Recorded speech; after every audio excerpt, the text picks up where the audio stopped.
৬২৮তম মাহেশের ঐতিহাসিক স্নানযাত্রা অনুষ্ঠান অনুষ্ঠিত হল। রূপোর ঘোড়া এবং রূপোর ছাকনি দিয়ে জগন্নাথ দেবকে স্নান করানো হয়। প্রতিবছরের মতন এই বছরেও জগন্নাথ বলরাম এবং সুভদ্রকে স্নান মঞ্চে নিয়ে গিয়ে ২৮ ঘোড়া গঙ্গাজল এবং ১.৫ মণ দুধ দিয়ে জগন্নাথ দেবকে স্নান করানো হয়। এরপর রীতির মেনে পুজো অর্চনা করার পর আগামীকাল থেকে জগন্নাথ দেবকে আলাদা ঘরে বন্ধ করে রাখা হয়। সেটা তো বলা হয় জগন্নাথ দেবের জ্বর এসেছে। আগামী ৫ এবং ৬ তারিখ নব যৌবন উৎসব অনুষ্ঠিত হবে মা এসে জগন্নাথ মন্দিরে। এরপর ৭ তারিখ জগন্নাথ দেব রথে যেতে ভক্তদের সাথে মাসির বাড়ি রওনা হবে। এইভাবেই আজকে মাহেশের জগন্নাথ মন্দিরের স্নানযাত্রা অনুষ্ঠান অনুষ্ঠিত হল।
জগন্নাথ জয় জগন্নাথ জয় জয় জগন্নাথ জয় জয় জগন্নাথ।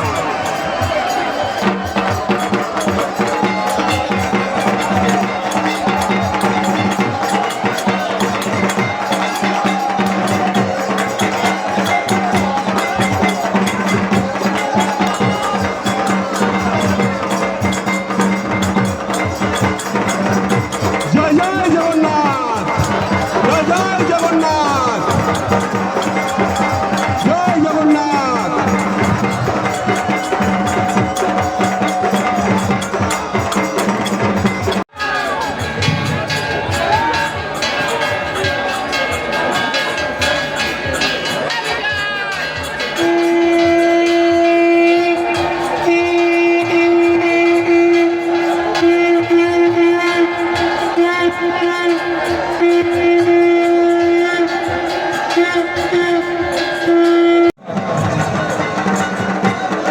জয় জগন্নাথ জয় জগন্নাথ জয় জগন্নাথ জয় মহাপ্রভু জগন্নাথ জি কি।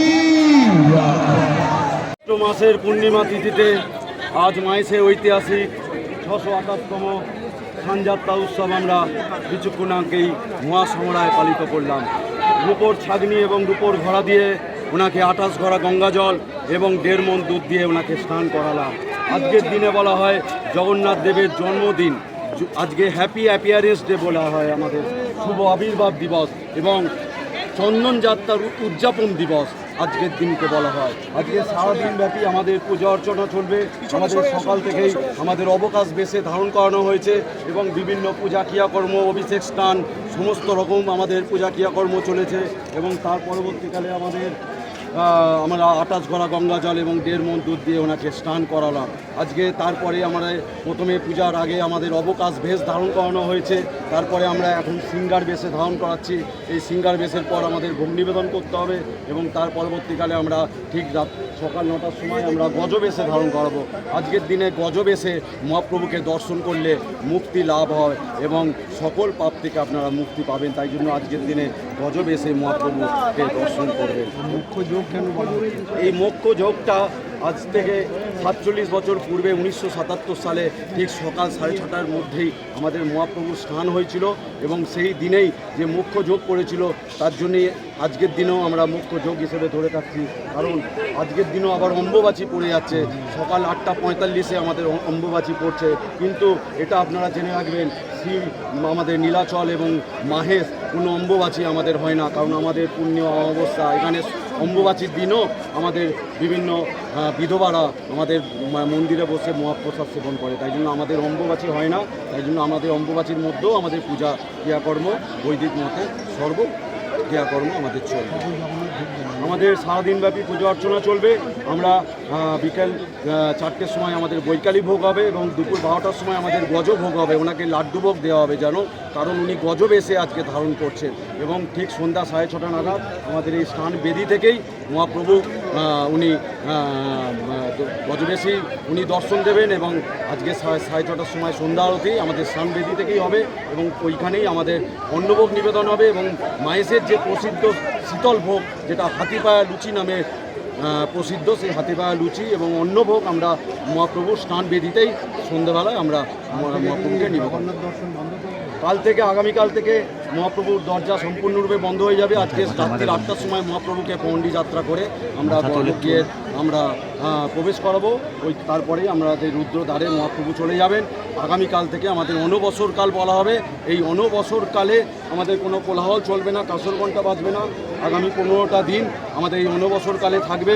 এই সময় বলা হয় জগন্নাথ দেবের জ্বর এসেছে, আমরা জগন্নাথ দেবের মাথায় হাত দিলে উত্তাপ অনুভব করি এবং এই যিনি ভাস্কর, যিনি অঙ্গরাগ সাধন করেন, সব কিছু তিনি পবিত্রভাবে বট্টবস্ত্র পরিধান করে মহাপ্রসাদ সেবন করে তিনি অঙ্গরাগ সাধন করবেন। আগামী 5ই জুলাই হচ্ছে অমাবস্যার যে তিথি, সেই দিন মন্দিরের প্রথম দরজা খুলবে।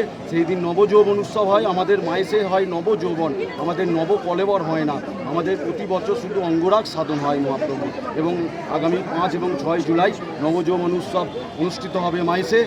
হোম যাগযজ্ঞ প্রতিষ্ঠা, অভিষেক, পান প্রতিষ্ঠা, চক্ষুদানের মাধ্যমে আমাদের নবযৌবন উৎসব হবে।